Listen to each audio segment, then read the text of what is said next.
Esta es la iglesia Puerta de Esperanza, situada en San Lucas, Zacatepeques, República de Guatemala, en América Central. Para la gloria de Dios, nuestra congregación fundamenta su fe en Jesucristo y en las Santas Escrituras. Agradecemos a Dios que hoy se pueda contar con Internet para cumplir con cabalidad el mandamiento de nuestro Señor Jesucristo, que es predicar el Evangelio en todas partes del mundo.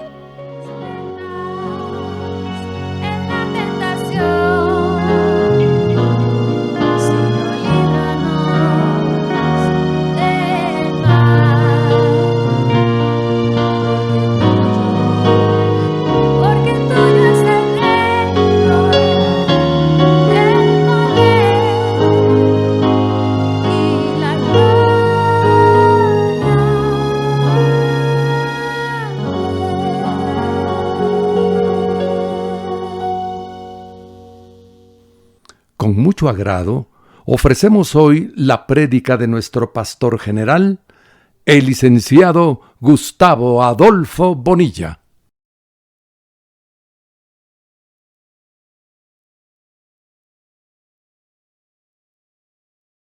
Sí, es un capítulo tal vez de los más tristes, los más impactantes para nosotros, porque trata sobre ese proceso por el que pasó el Señor. Y cuando uno está solo y está reflexionando sobre esto, de veras que lo impacta a uno de todo lo que se dice ahí, de lo que el Señor sufrió y que lo hizo por amor a nosotros. Vamos a ver aquí en forma gráfica hasta donde hemos avanzado, qué es lo que vimos. Y aquí tenemos a Jesús frente a Pilato. Lo llevaron al pretorio, había salido ya de la casa de Anás, el sumo sacerdote. Allá en la casa de Anás lo habían golpeado. Cuando amaneció ese día viernes, lo llevaron ahí con Pilato, y vimos que Pilato hizo todo lo posible por no condenar al Señor. Sin embargo, al final la presión que hicieron los sacerdotes fue mucha, que él finalmente tuvo que condenarlo.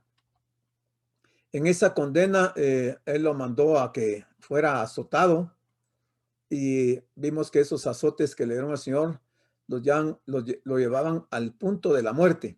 O sea, lo dejaban a la persona moribunda, y esto lo pasó el Señor previo a ir a la cruz, ¿verdad? Llevar la cruz, y luego de eso, entonces ya le ponen la cruz, y dijimos que la cruz pesaba más o menos como 300 libras, y él con todo su cuerpo lastimado, haber sido muy incómodo, muy doloroso para él llevar la cruz, porque donde quiera que topara la cruz le causaba fuertes dolores, porque en su cabeza las espinas, en su cuerpo los azotes, en sus manos, en sus piernas, todo estaba totalmente lastimado. Sin embargo, soportó bastante, porque él caminó con la cruz hasta la puerta de la ciudad.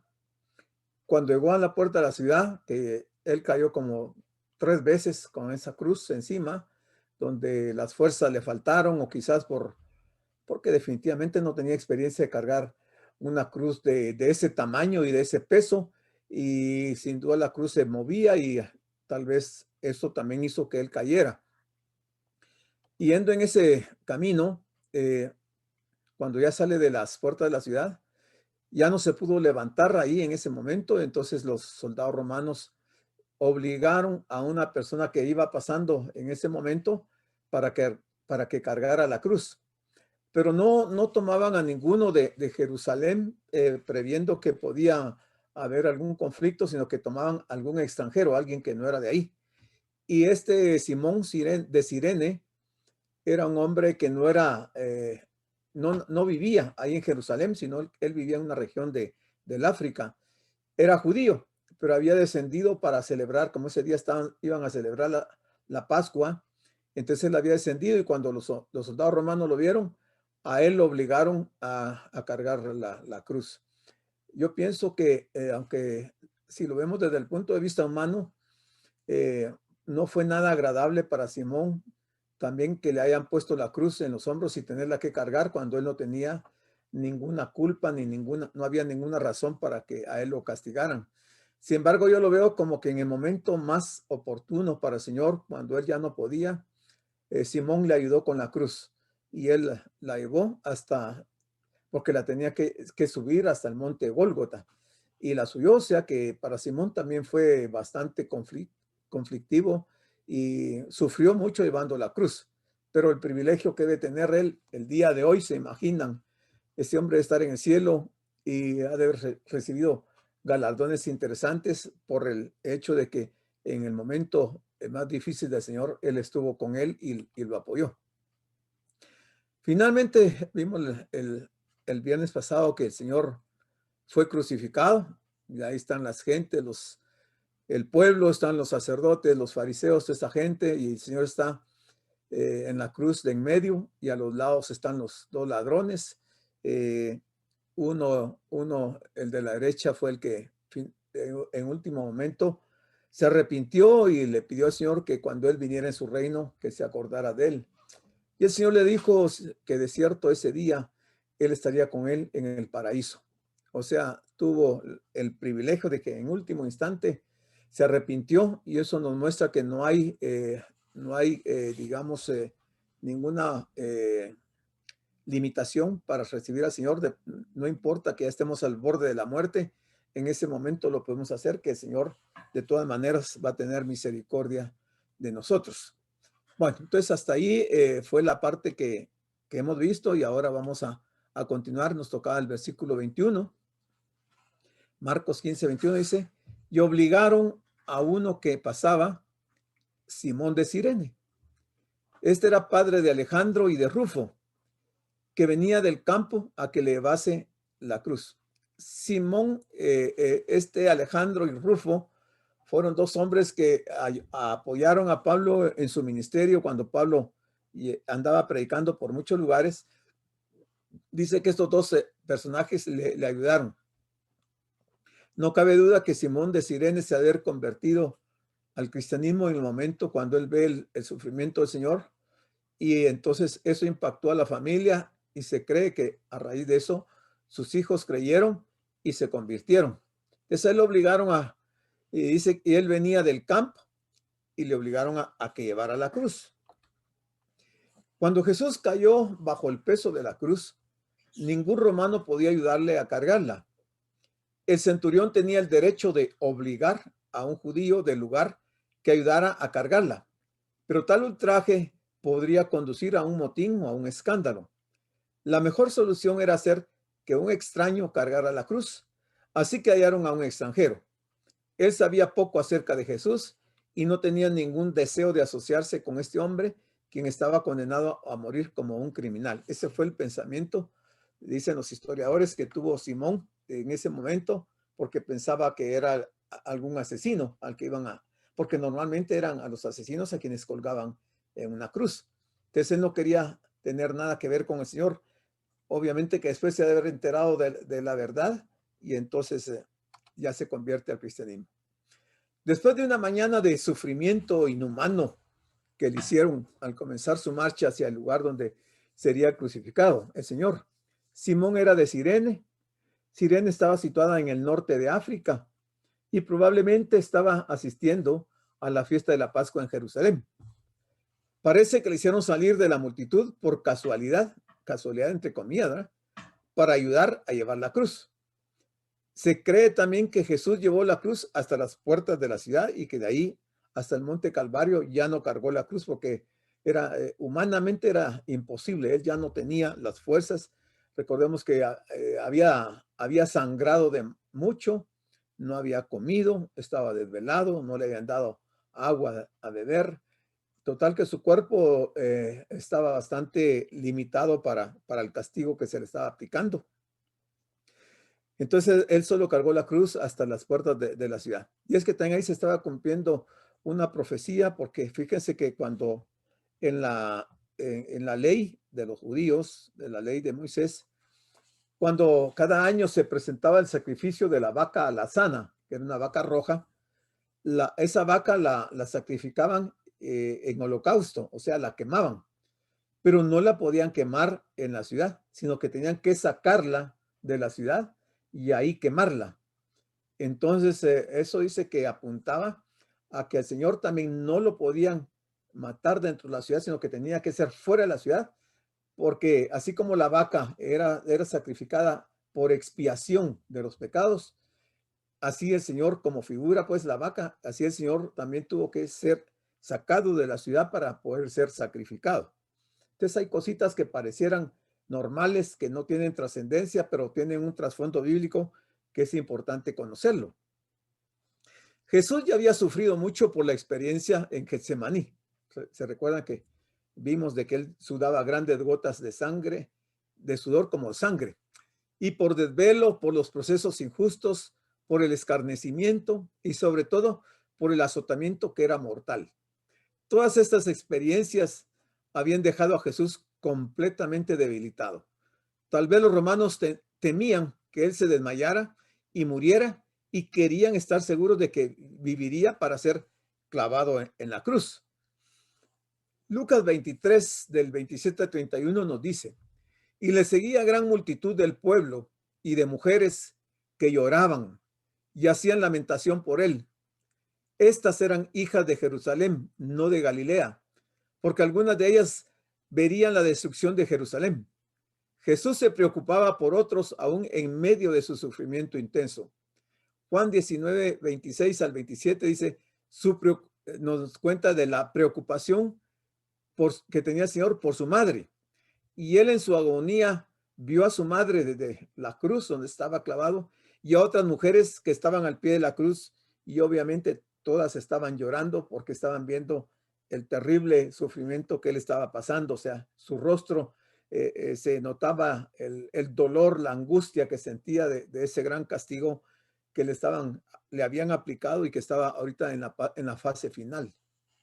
La crucifixión era la pena mortal diseñada para producir una muerte muy lenta, pues algunos duraban días en la cruz antes de morir. Era reservada para los traidores, para los revolucionarios y para otros de los peores criminales. A esos tres grupos eran a los que ellos crucificaban, o sea, era una práctica normal en Jerusalén. Entonces, no hay palabras que puedan describir las agonías de la cruz, la inflamación de las heridas, las congestiones, el dolor causado por los tendones desgarrados, la fiebre, un fuerte dolor de cabeza y una sed horrible, entre otros sufrimientos y otros dolores que él tenía. Dice que eso era sumamente difícil respirar en la cruz, mayormente exhalar. Y puesto que se requiere la exhalación para hablar, cada palabra que Jesús pronunciaba era con mucho dolor, porque al tratar de hablar, entonces el esfuerzo que se hacía estando clavado en una cruz, dice que provocaba un dolor mortal muy fuerte. Su nombre era Simón, hablando de Pedro, y este Simón Pedro, hijo de Jonás, según el autor dice, ¿dónde estaba Simón Pedro en ese momento de la crucifixión? Porque en ninguno de los evangelios se relata de que Pedro haya estado ahí como estaban las mujeres. Otro Simón, que fue el de Cirene, fue el que tomó su lugar. Algunas veces los siervos del Señor se hacen para atrás en donde se espera que avancen hacia adelante, y él encuentra a otros servidores en ese momento.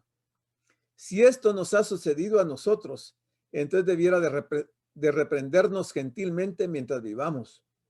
Hermanos y hermanas, mantengan sus posiciones y no dejen que otro Simón ocupe su lugar. Ese es un pensamiento de Charles Spurgeon. Bueno, entonces miramos el versículo 22 de Marcos, que nos dice, Marcos 15, dice, y le llevaron a un lugar llamado Gólgota, que traducido es lugar de la calavera. Y realmente cuando uno mira una foto del Gólgota, sí se puede percibir que tiene la forma de una calavera. Y por eso a ese monte le llamaron el monte del Gólgota. Para la crucifixión se usaba un poste recto con una pieza transversal. La crucifixión era el ajusticiamiento más cruel, más horrible, más miserable que la mente humana podía idear y llevar a cabo. Nunca ejecutaban así al ciudadano romano, sino a los esclavos, a los extranjeros y a los peores criminales. O sea, a los romanos jamás los podían matar de esa forma. Los apóstoles iban por todas partes predicando la cruz de Cristo y sufrían mucho oprobio, porque no había otra cosa más vergonzosa que la cruz romana. Aquí podríamos compararlo con lo que dice 1 Corintios 1, del 21 al 23. O sea que el evangelio de salvación hecho posible por la muerte de Jesús en la cruz. No podíamos salvarnos si no era a través de la muerte del Señor, y una muerte de esta forma tan difícil, tan dura. 15:23 nos dice, y le dieron a beber vino mezclado con mirra, mas él no lo tomó. ¿Por qué le dieron a beber vino con mirra? Porque uno puede preguntarse, ¿qué razón tenía de que le dieran a beber de esto? El vino mezclado con mirra era una droga destinada a aliviar el horrible sufrimiento de la cruz a aquellos que estaban a punto de morir. Resulta interesante recordar que cuando él nació, los sabios del oriente le trajeron mirra, lo que ahora le iban a dar de beber, mezclado con vinagre. Cuando iba a morir, le ofrecieron mirra. O sea, tanto en su nacimiento como en su muerte, le ofrecieron mirra. Al principio, para adorarlo, porque lo usaban como tipo de un incienso. Pero al final, para hacer un compuesto, una bebida que tenía las facultades de servir como una droga que aliviaba el dolor. Entonces, la mirra nos habla también de su muerte. En este caso, Jesús no tomó el vino con mirra. Y uno podría preguntarse, ¿por qué él no quiso tomar si eso podía aliviar los dolores tan fuertes que estaba sufriendo en ese momento? Y él no lo quiso tomar porque no quería estar medio inconsciente durante sus momentos finales. O sea, él quería llevar el 100%, estar consciente del 100% del dolor y el sufrimiento que le estaban aplicando. Pero el Señor, al pronunciar los siete dichos, que algunos le llaman las últimas 7 palabras del Señor, él hablaba con toda claridad. Sin embargo, es posible que solamente fingían la compasión y que en realidad ese líquido era demasiado amargo para tomar, porque este acto fue el cumplimiento de la profecía del Salmo 69:20, que dice, el escarnio ha quebrantado mi corazón y estoy acongojado. Aquí se está cumpliendo otra parte de la escritura en ese sufrimiento, en esa bebida que le están dando a él. Es difícil explicar el sufrimiento causado por la crucifixión. Los escritores de Mateo, Marcos, Lucas y Juan no lo describen. Dicen los médicos que aparte de los horribles dolores y calambres, la inflamación provocaba una intensa sed y que era muy difícil respirar, mayormente exhalar, como decíamos. No había nada de relajamiento o descanso. No había momentos de alivio. La presión de la sangre era afectada grandemente, causando fuertes dolores. Cada momento se intensificaba el sufrimiento hasta que por fin llegara la muerte. O sea, fue bien doloroso para el Señor ese proceso que le tocó vivir. Versículo 24.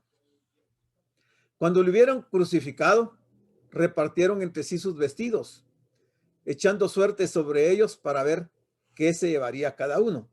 ¿Por qué hacen esto? Bueno, ningún escritor de los evangelios registra los detalles de la crucifixión. Solo nos presentan incidentes alrededor de la crucifixión. Es como si el Espíritu de Dios hubiera extendido un velo sobre aquella escena para evitar que la atención se concentrase en detalles que pudiesen satisfacer meramente la curiosidad o desviar la atención del tremendo significado de este acontecimiento. El reparto de las ropas de Jesús ocurrió también como un cumplimiento de la profecía que está en el Salmo 22:18. Y el Salmo 22:18, bueno, ustedes lo pueden leer despuesito, pero habla precisamente que repartieron sus ropas entre sí. Entonces, el versículo 25 nos dice, cuando a él lo crucificaron, la hora era la tercera. En el calendario, en el horario judío, la hora tercera para nosotros son las 9 de la mañana. Quiere decir que él había estado todo ese proceso en el pretorio muy temprano, de ese viernes. Y luego que ya lo condenan a muerte, porque antes había sido enviado y lo habían regresado con Herodes y todo eso. A esa hora de la mañana, a las 9 de la mañana para nosotros, a él lo crucificaron. Desde el punto de vista teológico, no es cómo murió, sino quién era él y por qué murió. Esa debería ser la pregunta. Los romanos clavaban el cuerpo atravesando la palma de las manos. Las piernas se doblaban ligeramente con los pies clavados a una pequeña caja de forma triangular. De hecho, esto exigía que la persona intentase levantarse para respirar. Pero la mayoría de los crucificados morían por asfixia. En esa posición era imposible que ellos pudieran respirar. De tal manera que cuando decimos que a él le costaba hablar, esto era realmente difícil para el Señor. Sin embargo, él dijo varias frases muy interesantes estando en esa condición. Es importante ver lo que la ley establecía con respecto a los que cometieran un crimen. Y dice Deuteronomio 21:22, si alguno hubiera cometido algún crimen digno de muerte y lo hicierais morir y lo colgareis en un madero, o sea, crucificado, el 23 dice, no dejaréis que su cuerpo pase la noche sobre el madero. Sin falta lo enterrarás el mismo día, porque maldito por Dios es el colgado. Y no contaminarás tu tierra que Jehová tu Dios te da por heredad. O sea, aquí está la parte legal de lo que establecía la ley de Moisés con respecto a esta muerte por crucifixión. O sea, tenía como sustento bíblico Deuteronomio 21:22 y el versículo 23. Pero decía que lo debían de enterrar ese mismo día. No lo podían dejar para el siguiente día porque el Señor iba a castigar a la nación. Entonces, desde la hora tercera, dice, ¿verdad? El Juan 19:14 nos dice que como a la hora sexta,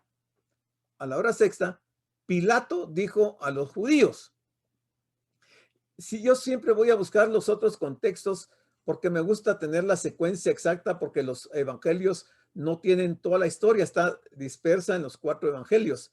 Entonces hay que ir a extraer algunas partes a otros evangelios para formarnos la idea un poquito más exacta de lo que está pasando. Entonces, a la hora sexta, Pilato dijo a los judíos, he aquí vuestro rey. He aquí vuestro rey. Mire, siendo Pilato y que lo había condenado al final porque falsamente habían acusado al Señor de que él decía que era rey, suena contradictorio que Pilato le dijera a los judíos, he aquí vuestro rey, porque no podía haber ningún rey en Israel, ya que como se llama César, era el rey, se había proclamado rey. El rey de los judíos. Al ver el título, los judíos se quejaron. Juan dijo que estaba escrita en hebreo, en griego y en latín. Es interesante observar las diferencias entre los evangelios con relación a las palabras escritas para indicar los cargos contra Jesús en la cruz. Por ejemplo, Mateo 27:37 dice, este es Jesús, el rey de los judíos. Diferente a lo que dice Marcos. Marcos dice solamente el rey de los judíos. Lucas dice, este es el rey de los judíos. Similar a lo que dice Mateo. Y Juan dice, Jesús, el Nazareno, rey de los judíos. O sea, cada uno expresa su sentimiento o lo que ellos recuerdan de ese momento, pero al final la acción es la misma. O el título viene a decir lo mismo, que Jesús era el rey de los judíos. Según el tiempo judío, la hora tercera, o sea, las 9 de la mañana, era las 9 de la mañana. Juan 19:23 dice que hicieron 4 partes de las vestiduras del Señor, una para cada soldado, según la costumbre de los romanos, hablando de la ropa del Señor. Tomaron también su túnica, la cual era sin costura, de un solo tejido de arriba abajo. Echaron suerte sobre ella. Lucas 23:34 dice, repartieron entre sí sus vestidos echando suertes. Y podemos ver en relación a esto Salmo 22:18. Entonces, esas ropas eran la propina de los soldados. O sea, lo miraban como la propina de los soldados. Y eso fue por esa razón fue que se repartieron las vestiduras. Y el 15:26 de Marcos dice, y el título escrito en su causa era el rey de los judíos, que fue lo que dijo Pilato. La acusación por la que fue crucificado se resume en las palabras el rey de los judíos. Podría parecer una declaración anómala si dijésemos que era cierto. Mire, pareciera una declaración anómala si dijésemos que era cierto, que Jesús era el rey de los judíos. No era cierta según el significado que ellos le daban. Él no había dirigido ninguna insurrección contra Roma, sino que se ofreció a Israel y fue rechazado. Entonces, aquí es ese título que le dan el rey de los judíos, es en forma burlesca. Y estaban tratando de decir que el que se proclamaba rey de los judíos estaba colgado en esa cruz. Entonces, estaban burlándose una vez más aún con ese título. Pilato, para vengarse de ellos, de los religiosos, de los fariseos, de los escribas, toda esa gente, escribió que la acusación contra Jesús fue que él era el rey de ellos, de los judíos, y que esto fue un crimen contra César. De esta manera, Pilato quedó en limpio ante César y manifestó su odio hacia los judíos. Al ver el título, los judíos se quejaron, pero Pilato dijo, lo que he escrito, he escrito. Porque los judíos le fueron a decir a Pilato que no están de acuerdo con el título de Jesús, rey de los judíos, sino que pusiera, Jesús dice que es el rey de los judíos. Ante eso, Pilato ya estaba un poco molesto con ellos. Les dijo, lo que he escrito, y ya no lo cambió. Lo dejó así. Entonces, el 27 nos dice que crucificaron también con él a 2 ladrones, uno a su derecha y el otro a su izquierda. Pero no solamente eran ladrones, porque el robo no estaba castigado con la crucifixión. Tenía que ser acompañado de un asesinato, de muerte. Es decir, que estos 2 ladrones, además de ladrones, eran asesinos. Y por eso los tenían que crucificar, porque eso sí hablaba la ley, que a ellos los tenían que crucificar. Entonces no eran 2 personajes ahí que solamente eran ladrones, porque la gente dice, pero ¿por qué lo crucificaron si solo era ladrón? No solamente eran ladrones. Se nos dice que Jesús fue crucificado en medio de 2 ladrones. Y Marcos nos dice que eso ocurrió así para que se cumpliesen las escrituras. Y luego cita al profeta Isaías 53:12 que dice, con los transgresores fue contado. O sea, miren todas las razones de algunas frases o algunas palabras tienen que ver con el cumplimiento de en parte la totalidad de algún salmo. Entonces están cumpliendo todas esas predicciones que se habían dado acerca del Señor. Mateo 5:44 dice, pero yo os digo, amad a vuestros enemigos, bendecid a los que os maldicen, haced bien a los que os aborrecen y orad por los que os ultrajan y os persiguen.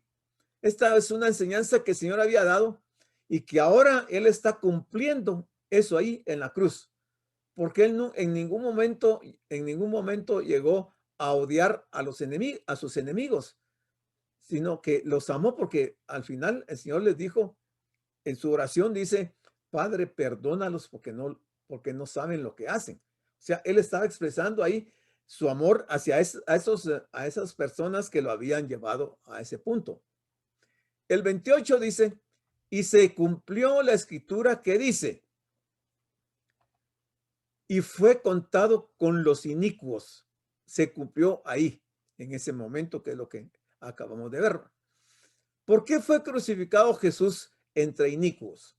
Bueno, fue para indicar que él era otro malhechor más y de esa manera aumentar la vergüenza y humillación de su muerte. Esto cumplió otra profecía, la Isaías 53:12, que dijimos que fue contado con los pecadores. Lucas 23:34 dice, cumplió otra parte de Isaías 53:12, que es este que estamos viendo aquí. Habiendo él llevado el pecado de muchos y orado por los transgresores. De esa manera, Jesús practicó lo que enseñó, lo que ya vimos de Mateo 5:44. El 29 dice, y los que pasaban le injuriaban, meneando la cabeza y diciendo, va, tú que derribas el templo de Dios y en 3 días lo reedificas. O sea, le están tratando con mucho desprecio, a pesar de que él está en sus últimos momentos sufriendo lo más doloroso que él podía haber sufrido en ese momento.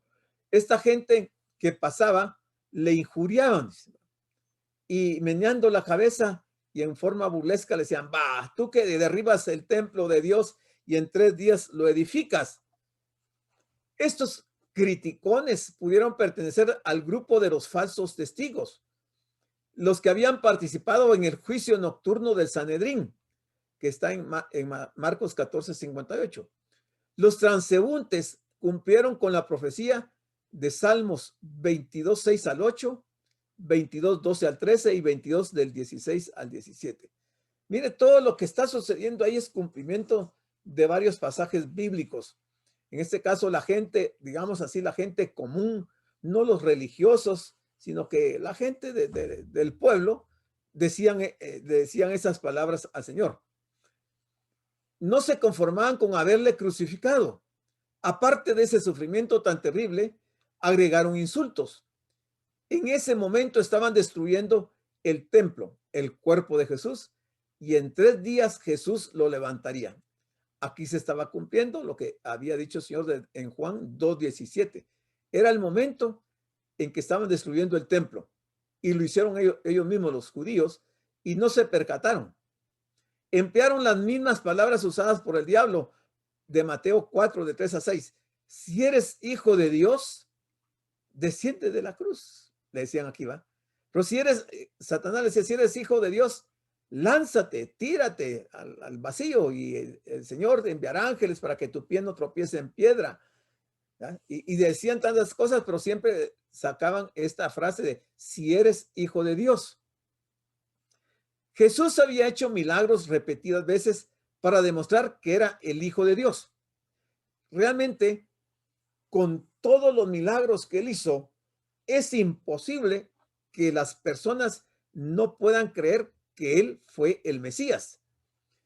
Porque desde su nacimiento, que estaba profetizado en varias partes de la Biblia, en muchos libros, cómo iba a nacer, quién le iba a dar a luz, en qué lugar iba a nacer, quiénes llegarían al momento de su nacimiento, cómo tendrían que llevarlo a él huyendo para que no lo fueran a matar. Estaba profetizado.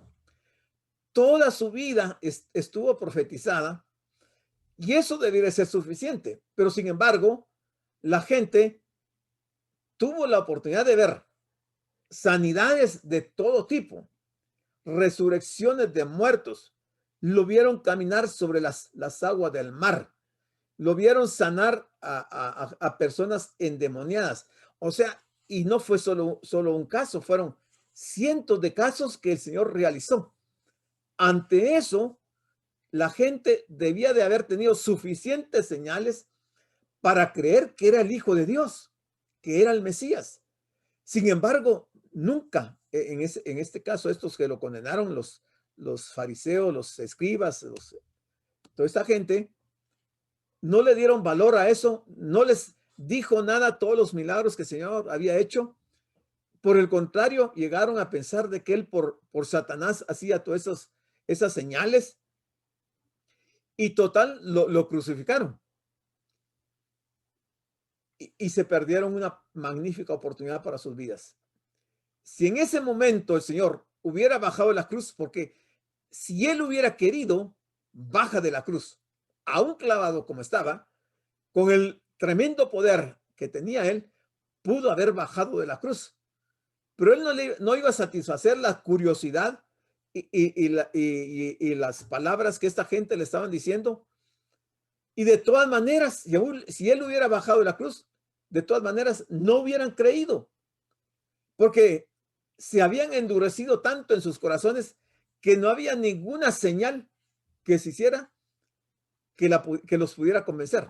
Al punto que cuando a los 3 días él resucita, no lo creyeron y fueron a sobornar a los soldados para que dijeran otro montón de mentiras cuando ellos sabían que realmente había resucitado.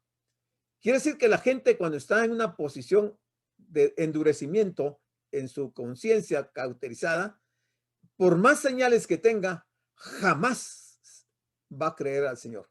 Nunca va a aceptar y se va a convertir. Entonces miremos el siguiente versículo que dice, el versículo 30, nos habla Marcos, que ellos decían, sálvate a ti mismo y desciende de la cruz. ¿Bien? Sálvate a ti mismo. Uno se pregunta, ¿a qué se estaban refiriendo ellos cuando le dicen sálvate a ti mismo?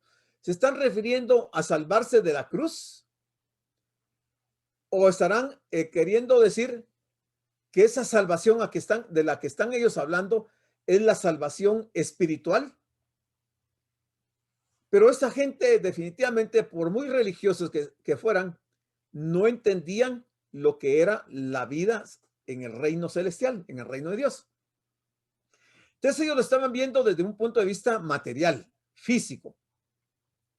Ellos querían que el Señor físicamente se desprendiera de la cruz y que bajara de la cruz. Y como decimos, aunque Él lo hubiera hecho, tampoco se hubieran convertido. Él se entregó a sí mismo por otros. Y ese es el gran principio. Esto es importante. Ese es el gran principio de la redención.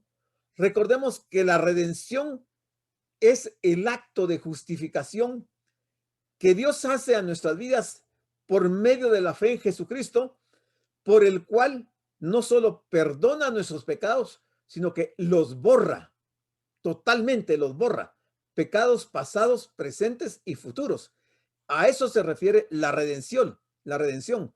Y por eso es que era importante y era necesario que Él muriera en la cruz. Porque si Él no moría, esto no se iba a dar, la redención no se iba a consumar y entonces ahorita todos estaríamos condenados a una muerte. Pero fue por ese acto de redención que nosotros hemos escapado de la muerte. Marcos 15:31. De esta manera, dice, también los principales sacerdotes, nuevamente miren los grupos estos, que ahí estuvieron todo ese proceso. Los principales sacerdotes, escarneciendo, se decían unos a otros con los escribas. O sea, dos grupos, los principales sacerdotes y los escribas, escarneciendo, se decían unos a otros. A otros salvó. Asimismo, no se puede salvar.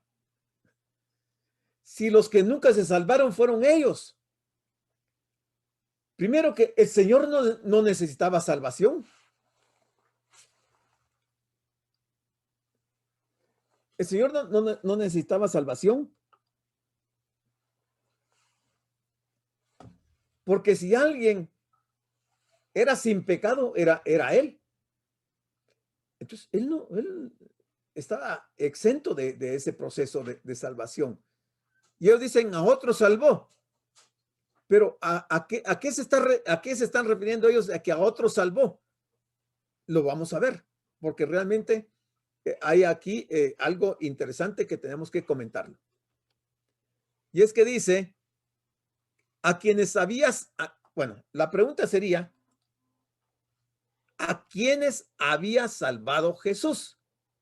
Porque si nos preguntamos de esta palabra que están diciendo, es eso que ellos están argumentando, ¿a quienes había salvado Jesús? Bueno, podríamos, de acuerdo con lo que dice la Biblia, ir a revisar los textos y vamos a encontrar que Jesús, durante su ministerio terrenal, devolvió a la vida a 3 personas, y ellas son Lázaro, el hijo de la viuda de Naín, la hija de Jairo.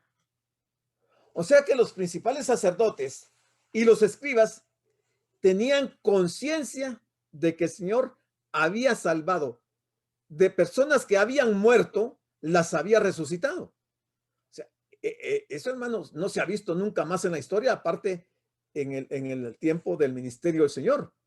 Por eso ellos decían, a otro salvó y a sí mismo no se puede salvar. Es que ellos no habían entendido absolutamente nada las escrituras, porque ellos tenían las escrituras. Si algunos eran estudiosos de las escrituras, eran ellos, los fariseos, los escribas, los saduceos. Habían doctores en la ley y no habían entendido. Entonces, ellos sin duda se recordaron de esos 3 casos y por eso le dicen, a otro salvó y a sí mismo no se puede salvar. Los que pasaban continuaban la burla contra los poderes de Jesús. Pretendían más señales milagrosas pese a la situación. Decían que aún podían creer en él si veían otras señales. Hermanos, por eso es que nosotros decimos que la iglesia no necesita más señales. Todas las señales ya fueron dadas. No hay ninguna señal que tenga que ocurrir. Porque en la Biblia encontramos que de acuerdo a las profecías, todititas las señales fueron hechas ya. No hay ninguna señal que haya pendiente de realizarse. Y aquí ellos están pretendiendo que el Señor haga otra señal. Y la señal que ellos quieren es que Él descienda de la cruz. Pero de nada iba a servir. De todas maneras, ellos ya estaban con la mente embotada, tupida, y lo que querían era que el Señor muriera. Jesús sí podía haber descendido de la cruz. Si Él hubiera querido, desciende de la cruz. Pero no cabe duda que esas palabras de estos grupos, de los principales sacerdotes, eran palabras, si podemos llamarlo así, inspiradas por Satanás. Está pretendiendo Satanás que el Señor descienda a la cruz, porque no cabe duda que en ese momento se da cuenta de la tremenda derrota que va a sufrir con la muerte de Jesús, porque en su muerte Él iba a salvar millones de personas que habían muerto y que iban a morir todavía. Pero Él no podía salvarse a sí mismo y también salvar a otros, porque dijimos, Él no necesitaba salvación. Entonces, si Él hubiera necesitado salvación, mira, aquí hay puntos bien interesantes. Si Él hubiera necesitado salvación, Él no podía salvar a otras personas. Pero ¿por qué nosotros decimos que Él no necesitaba salvación? Los judíos manifestaron su ignorancia del concepto verdadero de la expiación. Aunque por siglos habían ofrecido animales para expiar sus pecados, si Jesús hubiera hecho lo que sugerían, descienda de la cruz, nadie podría creer en Él, porque Él fue levantado para atraernos a Él. Y eso está en Juan 12:32, que dice, y yo, si fuere levantado de la tierra, a todos atraeré a mí mismo. Entonces, Él no podía hacer eso. Él no necesitaba salvación. Él nunca fue pecador.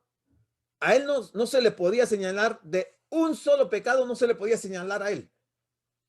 Y recordemos que Él es el Cordero de Dios. En la expiación, debía de presentarse en sacrificio un cordero de 1 año, sin defecto. Cuando se habla sin defecto, quiere decir que sin pecado. Si Jesús hubiera tenido tan solamente un pecado, ese sacrificio no hubiera servido, porque no se podía presentar un sacrificio de un cordero ciego o perniquebrado o que tuviera un defecto. Entonces, tenía que ser rechazado como un sacrificio, ya no por expiación, sino que por redención. Y él no padecía de ningún pecado. Entonces, las burlas del pueblo mostraron su ignorancia acerca de Cristo y el propósito de su vida y su muerte. El término salvar es utilizado en el sentido del Antiguo Testamento, lo que les estaba diciendo ahorita, del Antiguo Testamento, de liberación física. Estos líderes no pudieron negar los milagros de Jesús, no lo pudieron negar. Pero mire, si ellos no pudieron negar los milagros de Jesús, le atribuyeron su poder a Satanás. Veamos lo que están diciendo ellos. Le atribuyeron su poder a Satanás. Y eso está en el capítulo 3 de Marcos, versículo 22. El pueblo de Jerusalén estaba consciente de que Jesús había levantado a Lázaro entre algunos de los resucitados. Eso está en Juan capítulo número 11. Lucas 1:46 dice, entonces María dijo, engrandece mi alma al Señor. Y Lucas 1:47 dice, y mi espíritu se regocija en Dios, mi Salvador. O sea, María, la madre de Jesús, dice, y mi espíritu se regocija en Dios, mi Salvador. O sea, que María, la madre, necesitaba también un Salvador. Si el Señor no hubiera muerto, tampoco María se hubiera salvado, se hubiera condenado. Entonces el versículo 32 nos dice, el Cristo, Rey de Israel, descienda, hablando siempre los escribas, descienda ahora de la cruz para que veamos y creamos. ¿Qué se creían estas gentes para llegar frente al Señor y exigirle que se baje de la cruz para que puedan ver ellos? ¿Acaso era un payaso? ¿Acaso era cualquier cosa lo que estaba ocurriendo ahí? Pero dice que también los que estaban crucificados con él le injuriaban. De la misma manera decían que Jesús confiaba en Dios y que era el Hijo de Dios, pero que Dios no le ayudaba. Eso está en Lucas 23, 39 al 43. Ahí sucede el caso de que uno de los ladrones se arrepintió. ¿Era ejemplo este ladrón del arrepentimiento del lecho de muerte? Eso se puede uno preguntar. ¿Era ejemplo este ladrón del arrepentimiento del hecho de la muerte? ¿Está bien posponer el arrepentimiento hasta los últimos minutos de la vida? Hay personas con las que uno habla que dice, en último momento me voy a arrepentir. Y sacan a colación el caso del ladrón. Pero ¿van a tener esa oportunidad? Quizás no la van a tener. Muchos dicen, el ladrón en la cruz no fue bautizado y quiero ser salvo como él, sin bautizarse. No afirmamos que el ladrón fue bautizado, no lo podemos afirmar, pero no se puede probar que no fue bautizado. Porque si vamos a ver Mateo 3, 5 al 6, dice que Juan el Bautista bautizó a muchos. No se sabe si ahí haya llegado ese ladrón y se haya bautizado, pero eso no se puede comprobar.